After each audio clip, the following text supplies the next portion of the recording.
একটা শ্যুট করবো, আফিফার বার্থডে সময় এই পরিচয়, এই যে আমার লাইফের বেস্ট ডিসিশন না। এরপরে তো সে আমার বউ। তারপর আফিফার বার্থডের দিন হচ্ছে সে আমাকে প্রপোজ করে। প্রপোজ করার পর আমরা ওই দিনই রিলেশনে যাই। মানে আমার কেন জানি না জিনিসটা মনে হলো যে না, ছেলেটা ভালো, ভদ্র, ইনোসেন্ট বাচ্চা। আর আমি প্রায় 200 কিলোমিটার দূর থেকে প্রতি সপ্তাহে, এমনও সপ্তাহে 2-3 বার করে আসতাম।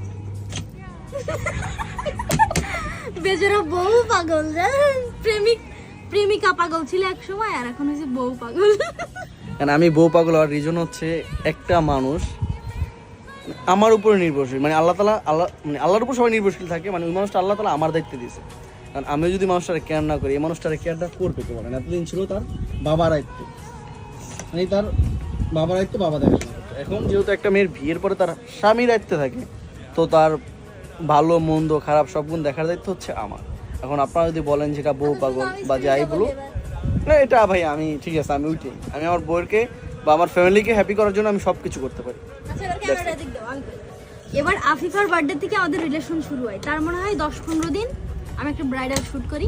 ওই ব্রাইডাল শ্যুটে হচ্ছে আমি অন্য ক্যামেরাম্যান দিয়ে মানে ছবি তোলার কথা বলছি, কিন্তু সে তো রাজি না, যেহেতু গার্লফ্রেন্ড অন্য ক্যামেরাতে ছবি তুলবে। সেই শুরুর থেকে নারাজি যে আমার অন্য ক্যামেরায় শ্যুট করতে দেবে। আচ্ছা দিল না দিলে আমি বললাম আচ্ছা ঠিক আছে, তাহলে তুমি আসো, আমার শ্যুট করে দিয়ে যাও। পরে ওই দিন আমরা শ্যুট করলাম, শ্যুট শেষ করে ওইখান থেকে ওই যে আমাদের রিলেশন শুরু হলো। রিলেশন হওয়ার পরে আমাদের মে মাসের 5 তারিখে 2025 সালের রিলেশন হয়। আমাদের বিয়ে হচ্ছে আগস্টের 11 তারিখে 2025-এ। তবে 11 তারিখ, সব 11 তারিখ আমার জন্য স্পেশাল।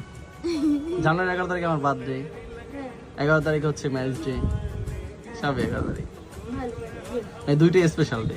হ্যাঁ, এবার হচ্ছে রিলেশন চলাকালীন মাঝে আমার কিছু ঝামেলা হয়, ওগুলা টোটালি বাদ দেওয়ার পরে যে আমার মনে হলো না, প্রেম ছেলেটার যেহেতু শুরুর থেকে প্রথম দিনই সে আমার বিয়ে করতে চাইছে। আমাদের কিন্তু প্রথম দিনই প্রেমের আলাপনা হয় নাই।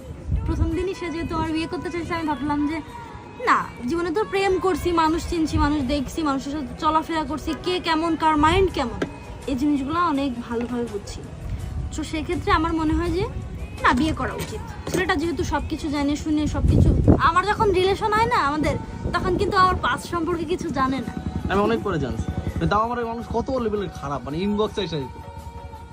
আমার কথা যে এখন এমন একটা সময় আছে, আমার পাস্টের কিছু পিকচার যাই হোক, আমি ওর সামনে, মানুষ আমারে দিলে আমি ওর সামনে ডিলিট করাই, আর ওরে দেখাই যে দেখো মানুষ এইসব বলতেছে। ও আমার উল্টো, আমি মন খারাপ করবো, সেখানে ও আমার উল্টে সাপোর্ট দেয় যে না, যা গেছে গেছে, জীবনে বাদ দাও, এগুলা আসলে কোনো লাইফ না। যে যারা করছে, যে করছে, তুমি যদি পাপ করে থাকো, এরা হচ্ছে বড় পাপিষ্ঠ।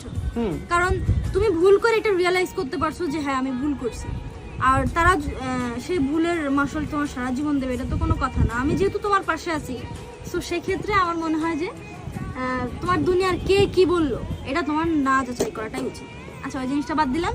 আচ্ছা, আমরা লাভ স্টোরি অন্য সময় একবার বলবো, এখন হচ্ছে এটা বললে সব বলা যাবে। এটা হচ্ছে বলা উচিত, আমার লাভ স্টোরি সুন্দরভাবে আমরা আজকের মতো টাটা ভেরিয়েশন দিচ্ছি আমাদের স্টোরিটা। আমাদের স্টোরি অনেক